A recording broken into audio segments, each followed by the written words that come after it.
Hello everyone, সবাই কেমন আছেন? চলে আসলাম ছোট্ট একটা ব্লগ শেয়ার করতে। তার আগে এই ফুল গাছটা একটু দেখেন। গাছটাতে যে কি দারুণ ফুল ফুটেছে, দেখে ভাবলাম আপনাদেরকেও একটু দেখাই। আসলে সকালবেলায় বের হয়েছিলাম একটু হাঁটতে, আর হাঁটতে বের হয়ে ফুলের গাছটা দেখে এত ভালো লাগলো যে ভাবলাম আপনাদের সঙ্গে একটু এই গাছটা শেয়ার না করলে কি হয়। যা হোক, হাঁটাহাঁটির পর্ব তো শেষ করলাম, তারপরে চলে আসলাম বাসায়। এখন বাসায় টুকটাক কাজ শেষ করব, রান্নাবাড়ি শেষ করব, করে তারপরে আজকে আবার বের হওয়া আছে বাইরের দিকে। কারণ আজকে বাচ্চাদের স্কুল থেকে বিলেত তো দিয়েছে, মানে টিকিট দিয়েছে। ওই জস্ত্রা বসে বিভিন্ন ধরনের দোলনা, এক কথায় বাচ্চাদের বিনোদনের একটা জায়গা আর কি। ওটা প্রতি বছরই 2বার আসে। তো যখন আসে তখন স্কুল থেকে বাচ্চাদের জন্য কিন্তু একদিন ফ্রি টিকিট দেয়।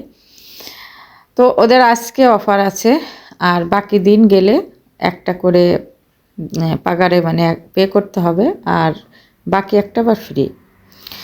যা হোক, এখন সকালবেলায় গোছগাছ করে নিয়ে তারপরে ভাবছি রান্না টান্না করে মেয়েকে নিয়ে বের হব। তার আগে ঘরের বিছানা টিছানাগুলো একটু রেডি করে নিই। আমার মেয়ের এই ছোট্ট রুমটা গতকালকেই রেডি করেছি। তো গতকাল যখন রেডি করেছি, ও আবার খুব খুশি যে তার একটা ছোট্ট রুম হয়েছে।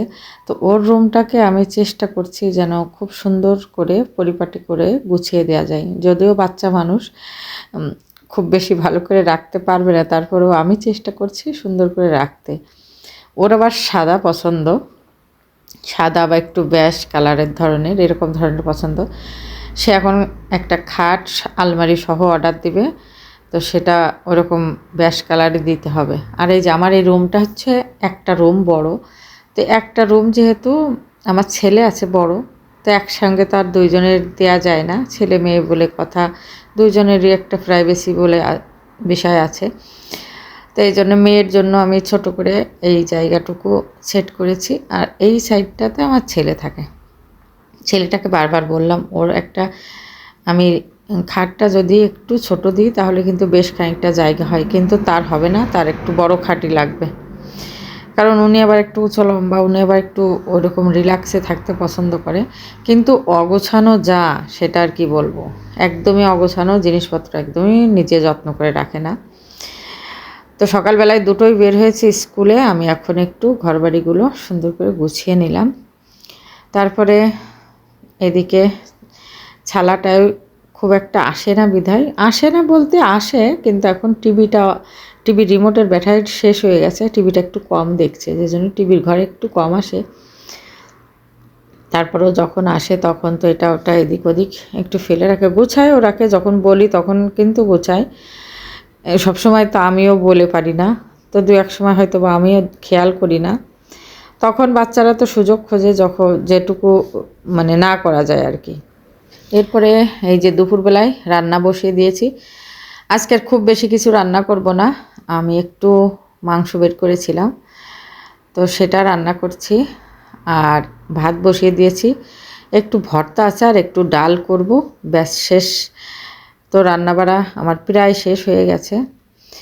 তো রান্নাবাড়া শেষ করে তারপরে এই যে মা মেয়ে চলে আসলাম জস্ত্রা দেখতে।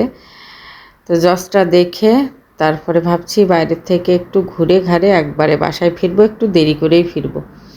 আমার মেয়েটা আবার এমন ভীতু যে এইগুলো একটু ফ্লাই করে, তো এইগুলো তো উঠবে না, সে তার ভয়।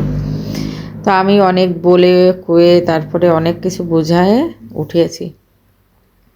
এখন ওঠার পরে জানি না আর কোনটায় উঠবে না উঠবে, ও সবগুলোতে উঠতে চায় না। অনেক বাচ্চারা আছে অনেক সাহস, ওরা সব কিছুতেই ওঠে। আমার মেয়েটা আর সাথে যদি ওর আবার কেউ থাকতো, ওর বান্ধবী টান্ধবী কেউ থাকলে সাথে একটু আবার ওঠে। আর আজকে এসে দেখি কেউই নেই, হয়তো বা কেউ আগে আগে চলে গেছে ঘুরে। তা আমি ওইভাবে ফোন টোন করে কারোর সাথে যোগাযোগ করে আসিনি।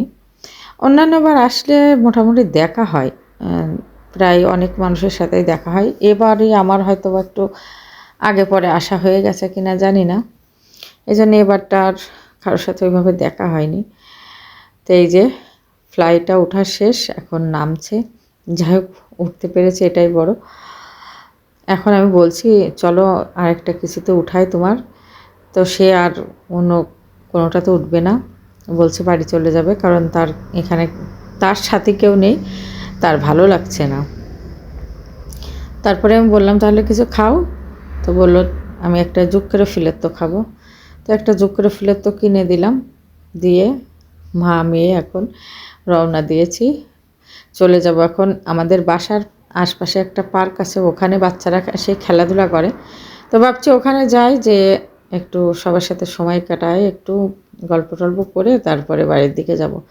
আসলে বাড়িতে একা একা থাকতে ভালোও লাগে না, সবার সাথে একটু সময় কাটালে ভালো লাগে। সারা শীতকাল তো ঘরেই পচে মরতে হয় আমাদের, তো গরমের সিজনটা আসলে চেষ্টা করি একটু বাচ্চা কাচ্চা নিয়ে বাইরে সময় কাটানোর। তো এখন যাচ্ছি সেখানকার উদ্দেশ্যে। তো ভিডিওটা কিন্তু করতে অনেক বেশ লংই হয়ে গেল কথা বলতে বলতে। তো যারা এতক্ষণ ভিডিওটা দেখলেন, ভালো লাগলে অবশ্যই সাবস্ক্রাইব করে যাবেন, কমেন্ট করে আপনার সুন্দর মতামত জানিয়ে যাবেন। আর আমি তো সবসময় আসলে ভিডিও দিই না, তবে মাঝে মাঝে দেওয়ার চেষ্টা করি, ওই যখন পারি আর কি, সময় সুযোগ বুঝে ভিডিও করি। আর সেটা আবার রেডি করতে হয়, এরপরে এডিট করতে হয়, অনেক ঝামেলা লাগে, এজন্য সবসময় ভিডিও আমার দেওয়া হয় না। তো যাই হোক, গল্প করতে করতে গাড়ি পর্যন্ত এসে পৌঁছে গিয়েছি, এখন রওনা দিচ্ছি। আর এই যে আজকে ছুটির দিন, তো গাড়ির পার্কিংটাও ঠিকমতো পাওয়া যায় না, তো অনেক কষ্ট করে এখানে একটা পার্কিং আমি পেয়েছিলাম। যাই হোক, এখন চলে যাচ্ছি, আবার পরবর্তী ভিডিওতে দেখা হবে। তো সবাই ভালো থাকেন, আর আমার চ্যানেলটাকে সাবস্ক্রাইব করে যাবেন। আপনাদের ভালোবাসা পেলে আমি আবার ভিডিও করার উৎসাহ পাবো।